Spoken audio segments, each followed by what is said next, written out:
जय श्री राम। ईश्वर की लगन रखने वाले तथा गुरु की चाहत रखने वालों के लिए ये मेरा प्रेम भरा संदेश। जैसा कि हमारे ऋषि मुनियों ने और वेद पुराण ने कहा है कि ईश्वर की प्राप्ति बिना गुरु के अत्यंत कठिन है।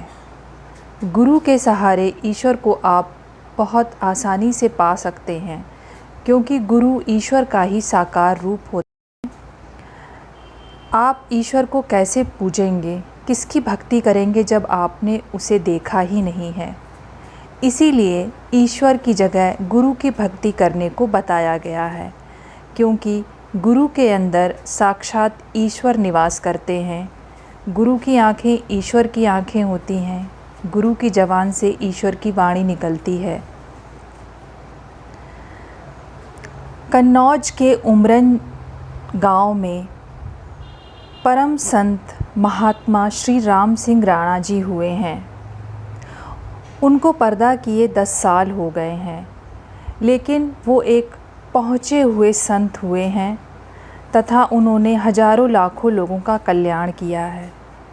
अभी भी उनके कई शिष्य जो कि सेल्फ रियलाइज्ड हैं तथा उन्हीं की तरह आत्मिक उन्नति की चरम सीमा पर पहुँचे हुए हैं, बहुत सारे लोगों का कल्याण कर रहे हैं। उन्हीं शिष्यों में से श्री राम सिंह राणा जी महाराज के परम शिष्यों में से एक शिष्य हैं संत श्री डॉक्टर कृष्णपाल सिंह कटियार। ये फर्रुखाबाद के निवासी हैं तथा अभी भी फर्रुखाबाद में ही रहते हैं। यह बचपन से ही वैरागी प्रवृत्ति के थे तथा संसार से इनको पूर्ण विरक्ति थी। बचपन से ही इनका पूरा रुझान ईश्वर की ओर था तथा ये हमेशा ईश्वर की ही याद में तथा ईश्वर के भजन में तल्लीन रहा करते थे। फिर भी इन्होंने अपने माता पिता के कहने पर पढ़ाई करी और जब इनका सिलेक्शन MBBS में हो गया, तब अपनी विरक्ति और वैरागी स्वभाव के कारण ये मेडिकल कॉलेज छोड़कर आ गए, क्योंकि इनका मन पूर्ण रूप से ईश्वर में तल्लीन रहता था। तब इनकी मुलाकात इनके गुरु महात्मा श्री राम सिंह राणा जी से हुई।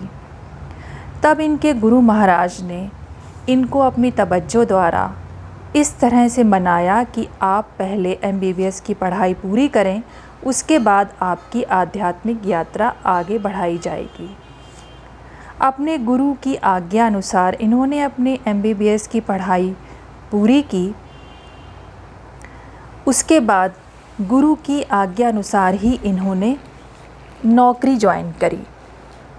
MBBS की पढ़ाई के दौरान भी ये भजन कीर्तन में लगे रहते थे तथा इनका पूरा ध्यान ईश्वर और अपने गुरु में ही लगा रहता था।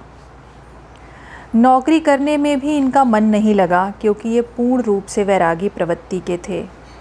फिर भी अपनी गुरु की आज्ञा अनुसार इन्होंने कुछ साल नौकरी की और जब गुरु ने देखा कि अब ये पूर्ण रूप से गुरु में फनायत हासिल कर चुके हैं और ईश्वर में लय हो चुके हैं, तब उन्होंने इनको आज्ञा दी कि अब तुम अपनी नौकरी छोड़कर सत्संग के काम को आगे बढ़ाओ तथा भूले भटके लोगों को राह दिखाओ।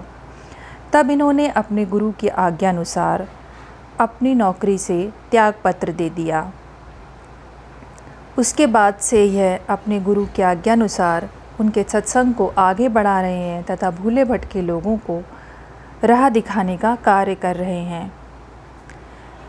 यह भी, जैसा कि मैंने अपने पहले वीडियो में बताया है, अपने गुरु की तरह ही प्रेम की साक्षात मूर्ति हैं। इनके अंदर इतना प्रेम है कि इनके पास बैठने वाला भी प्रेम से ओतप्रोत हो जाता है। यह परम दयालु और करुणा के सागर हैं। जिन जिन सत्संगी भाइयों ने अपने किसी भी गुरु को मानकर अपनी आत्मिक उन्नति की है, लेकिन वह अभी पूर्ण रूप से आत्मिक उन्नति नहीं कर सके हैं, वह भी इनको अपना गुरु भाई समझकर इनसे सहायता ले सकते हैं।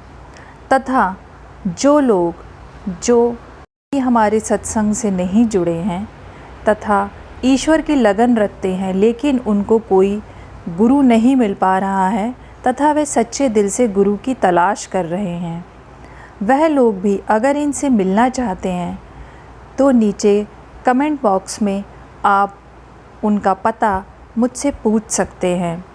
जो सच्चा जिज्ञासु होगा तथा जिस पर ईश्वर की असीम कृपा होगी तथा जो उनसे मिलने का सच्चा अधिकारी होगा, उसको उनका पता बताया जाएगा तथा ईश्वर उनको उनके गुरु तक पहुंचाएगा, अगर वो सच्ची लगन से, सच्ची चाहत से ईश्वर से प्रार्थना करके अपने गुरु से मिलने की चेष्टा कर रहा है। तो अगर आप लोगों में से कोई ऐसा है जो असलियत में ईश्वर से मिलना चाहता है और असलियत में जिसे गुरु की तलाश है, सिर्फ वे ही लोग उनसे मिलने की चेष्टा करें, अन्यथा सिर्फ आजमाने के लिए और खेलने के लिए उनसे मिलने की कोई चेष्टा ना करें। धन्यवाद।